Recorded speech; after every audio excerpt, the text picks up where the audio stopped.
Jadi tentang keistimewaan bunga senduro, itu nyampe sekarang yang masih mempertahankan cuman suku Tengger aja, kalau suku lain di Jawa udah.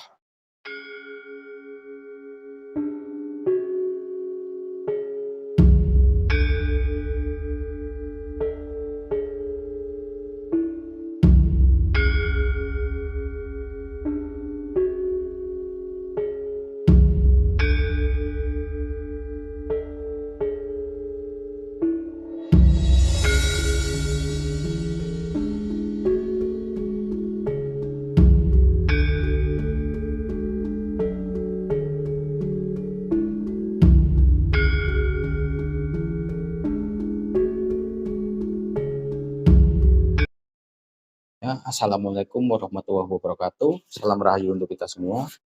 Sedulur, kali ini saya akan membahas tentang beberapa mitos dan legenda atau filosofi yang ada dalam satu bunga. Ini bunganya bunga khusus ini yang tumbuhnya cuman di atas gunung, di puncak gunung biasanya. Itu bunganya itu namanya bunga Edelweiss. Bunga Edelweiss sendiri itu identik dengan ciri khas bunga abadi. Disebut abadi soalnya bunganya itu kalau udah dipetik itu bisa tahan nyampe 5 sampai 10 tahun, itu nggak pernah layu itu bunganya.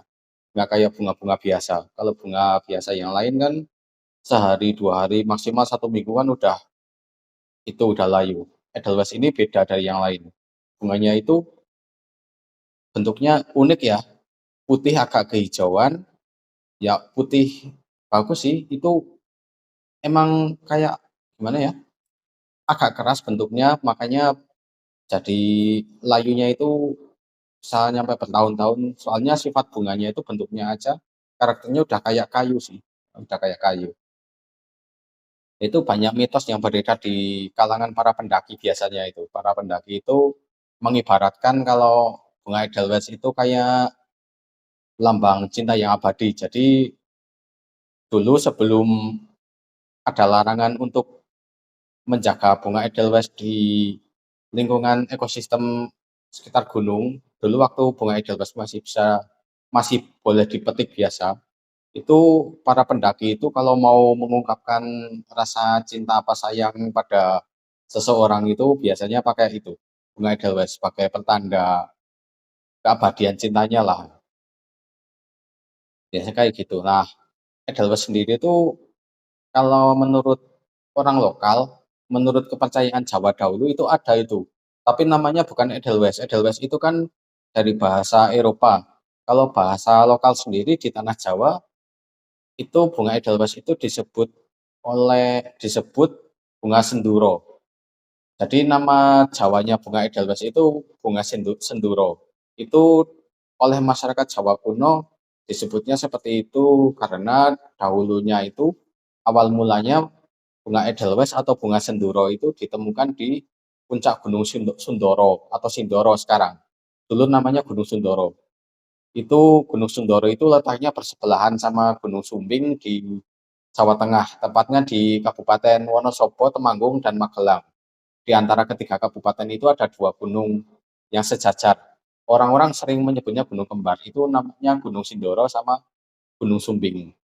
Nah, Edelweiss itu sama orang Jawa dahulu, masyarakat Jawa kuno itu menemukan bunga itu di puncak Gunung Sindoro awalnya. Jadinya orang-orang Jawa kuno menyebutnya namanya bunga senduro. Diambil dari kata Sundoro, dari gunung yang menumbuhkan bunga Edelweiss itu sendiri. Lambat laun, ya perkembangan zaman lah. Nama Senduro sendiri semakin tersisih dari bahasa masyarakat Jawa, soalnya emang bunganya itu kalau mau metik harus ke puncak gunung dulu. Jadi yang tahu bunga itu cuman beberapa orang aja.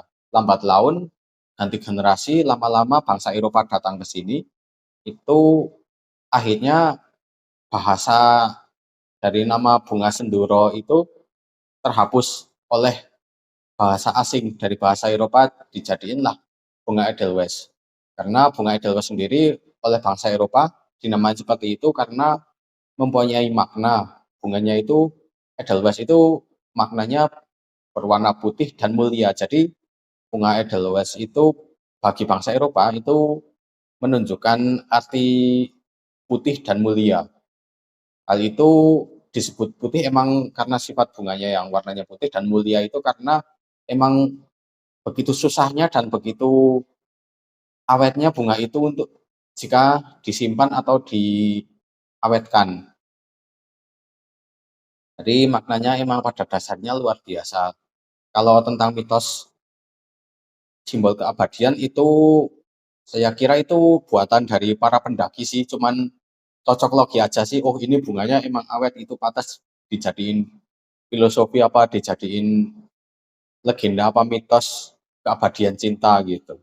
Kalau orang-orang kuno zaman dahulu memakai bunga itu, Edelweiss itu biasanya untuk pertama emang untuk hiasan kalau orang Jawa itu. Ada lagi di daerah Tengger, daerah Bromo, suku Tengger itu memakai bunga Edelweiss itu untuk beberapa ritual. Malah bunga Edelweiss sendiri dijadiin ritual itu dari suku Tengger. Itu sukunya emang ritual itu emang udah dilakukan sama suku Tengger udah dari zaman abad ke-13 lah, dari zaman Majapahit. Jadi suku Tengger kan suku dari Majapahit lalu memisahkan diri karena tidak mau bersengketa dengan datangnya Islam ke tanah Jawa ini. Jadi mereka mengasingkan diri ke daerah Bromo. Itu nyampe sekarang itu ritual beberapa ritual yang ada di suku Tengger di Gunung Bromo itu masih memakai itu bunga Edelweiss, bunga senduro untuk dijadiin salah satu apa ya, ubur rampenya lah. Biasanya ada beberapa ritual yang memakai ubur rampe, memakai sesajen, salah satunya bunganya bunga senduro itu, lalu nantinya dilarung apa dimasukin ke kawah Gunung Bromo. Ada itu ritual kayak gitu tuh bagi masyarakat suku Tengger masih berlaku sampai sekarang. Mungkin filosofi bunga senduronya itu juga sama sih, mungkin simbol keabadian. Mungkin tujuannya untuk keabadian suku mereka, masyarakat mereka dalam menjaga adat tradisi, menjaga budaya yang adiluhung yang udah dipegang teguh dari zaman dahulu kala, dari zaman Majapahit sampai sekarang. Nah, tanaman Edelweiss atau bunga sendoro yang digunakan warga Tengger itu dalam upacara adat itu seperti upacara yatnya kasada. Itu dilakukan atau dilaksanakan setiap 1 tahun sekali. Warga suku Tengger telah menggelar upacara yatna kasada ini sejak era Majapahit, sejak zaman Majapahit, kurang lebihnya abad ke-13 Masehi lah.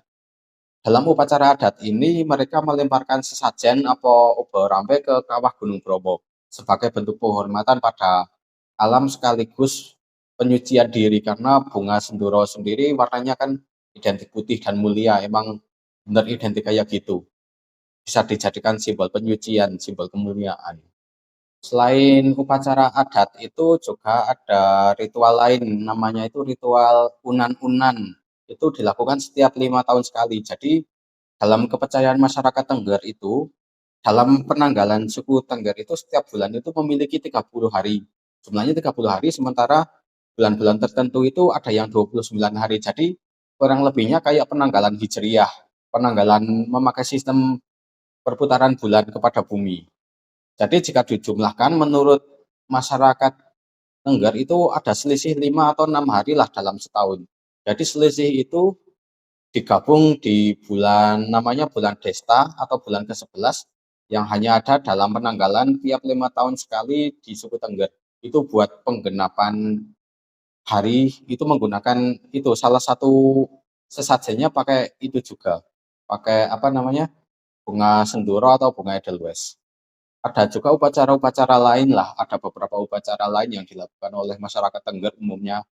Soalnya ya nyampe sekarang di tanah Jawa ini masyarakat atau suku terdahulu yang masih memegang adat budaya, masih memegang tradisi era Hindu Buddha, era Majapahit itu yang paling kuat yaitu suku Tengger. Makanya bunga senduro di sana masih dipakai, masih diabadikan, masih dilestarikan.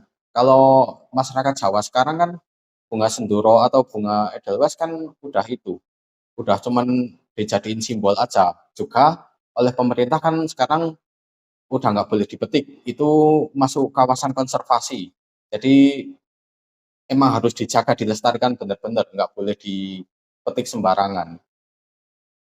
Jadi tentang keistimewaan bunga senduro, itu nyampe sekarang yang masih mempertahankan cuman suku Tengger aja, kalau suku lain di Jawa udah tergerus zaman lah, udah tergeser. Mungkin mitos sama legendanya itu ceritanya kurang lebihnya seperti itu sih, tentang bunga abadi atau bunga cinta yang abadi kalau orang sekarang bilang tuh, tentang bunga edelweiss atau bunga senduro. Mungkin teman-teman juga malah mungkin baru dengar juga kalau bunga edelweiss nama Jawanya bunga senduro, itu karena emang udah dari dulu sih, udah dari zaman masyarakat kuno menyebutnya bunga senduro karena emang pertama didapatkan di Gunung Sindoro, lalu lambat laun tergerus zaman, tergerus generasi baru, nama itu udah hilang. Jadi bahasa Jawa yang aslinya itu udah jarang sekali ada yang tahu itu namanya. Ya mungkin cukup sekian ya pembahasan dari saya tentang mitos bunga edelweiss atau bunga senduro, kurang lebihnya mohon maaf. Wassalamualaikum warahmatullahi wabarakatuh. Salam rahayu untuk kita semua.